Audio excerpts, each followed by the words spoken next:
Salam alaikum, bonjour à tous, Maakoum Lahlou Mustafa en direct de Lahlou Industrie. Aujourd'hui, on va s'intéresser à la toute nouvelle carte graphique Saphir R7 260X sur ces deux déclinaisons. La première version en 1 Go GDDR5 et la deuxième en 2 Go GDDR5. Saphir qui a été créé depuis le lancement des toutes premières cartes ATI non intégrées. ATI bien sûr qui a depuis été racheté par AMD. Cette longue expérience lui a valu d'être leader dans le marché pour ce qui est du volume de vente des cartes graphiques Radeon de par le monde et aussi d'être un pionnier pour ce qui est toute innovation technologique comme le système de refroidissement VaporX ou Toxic ainsi que leur software Trix pour un monitoring assez pratique et un overclocking simplifié. On va découvrir le produit sans tarder. On commence par l'ouverture de la boîte du produit en enlevant le scellé.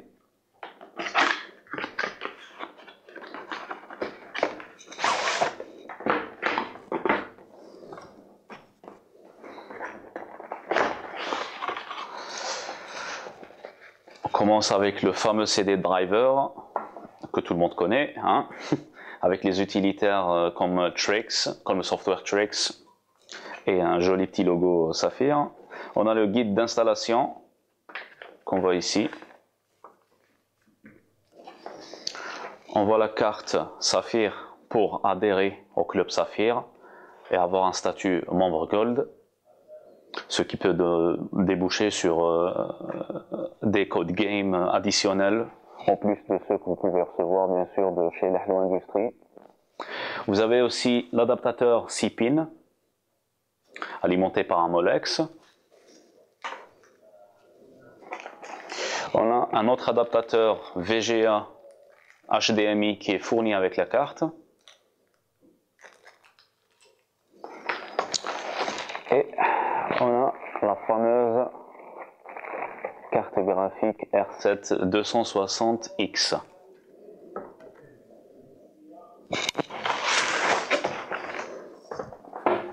Voilà. On va attaquer côté refroidissement maintenant pour cette R7 260X. On voit toute la surface plastique qui est assez bien soignée. Bon, son rôle se limite bien sûr à un design assez séduisant, mais pas sans plus. Par contre, ici, on a l'extracteur qui a un rôle très important. Il est positionné dans un truc assez central, vu qu'il n'y en a qu'un seul.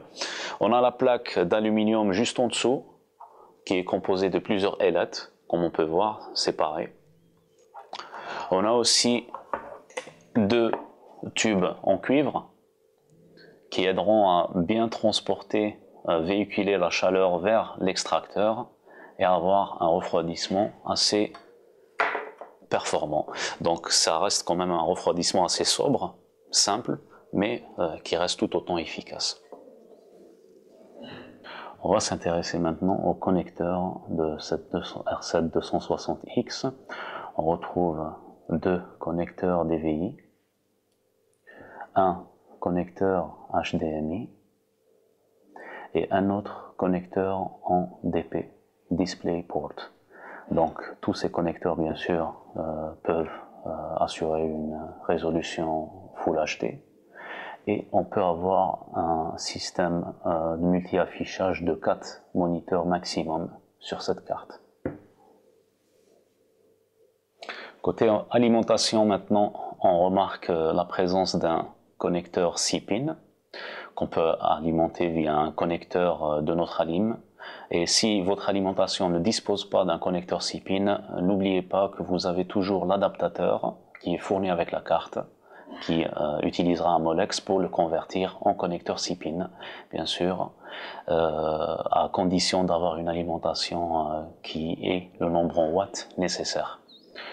Côté connecteur, on a aussi un connecteur Crossfire ici pour avoir le bridge, le pont Crossfire connecté pour utiliser plusieurs cartes graphiques, 2, 3 ou bien 4, beaucoup plus 2 au fait dans ce cas-là, vu qu'il n'y en a qu'un seul, sur le même PC. La carte graphique Saphir R7 260X est disponible sur deux déclinaisons possibles. La première est en 1 Go GDDR5. La deuxième, quant à elle, dispose de 2 Go en GDDR5.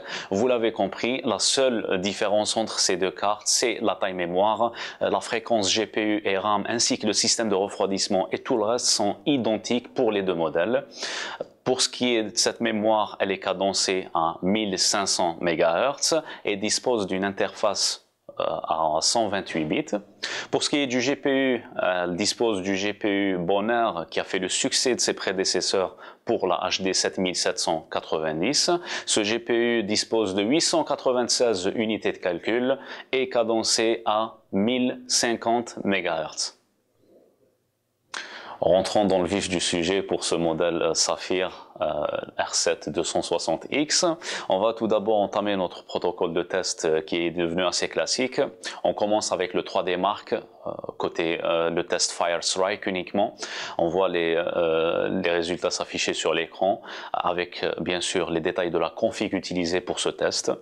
On a aussi les tests en Firestrike en mode extrême qui sont affichés sur l'écran. Côté game maintenant, on a toujours la même brochette de jeux qui est Crysis 3, Battlefield 4 et Call of Duty Ghost. On a les tests en mode normal et en mode high ou ultra que vous allez voir sur l'écran bien sûr avec les différentes variantes.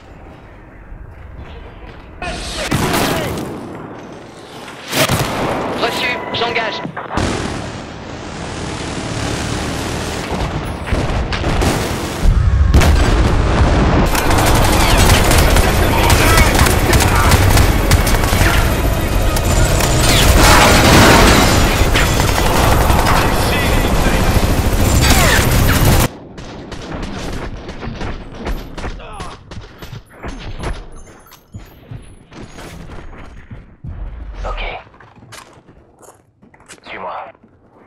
La carte graphique Saphir R7 260X fait partie de la gamme tant connue qui s'appelle R Series. Elle vient se caler au milieu de gamme, bien sûr, un segment qui est très convoité par les consommateurs. Pourquoi? Parce que ça offre un rapport qualité-prix assez exceptionnel. On paye pas grand-chose pour avoir une qualité très très raisonnable du produit, ainsi que des perfs in-game, comme on l'a vu sur nos tests, qui sont très très potables. Donc cette carte, bien sûr, on la présente sous la bannière de Saphir. Saphir qui donne sa touche de fiabilité au produit. La Hello Industrie, comme vous le savez, est distributeur exclusif de la marque Saphir en Algérie, ainsi que partenaire exclusif d'AMD pour les bundle games. Vous pouvez visiter notre site web à tout moment pour checker toute la gamme de produits la Hello Industrie sur le lien qui s'affiche sur votre écran. Vous pouvez aussi nous suivre sur notre page Facebook. On vous dit merci de nous avoir suivis et à très bientôt.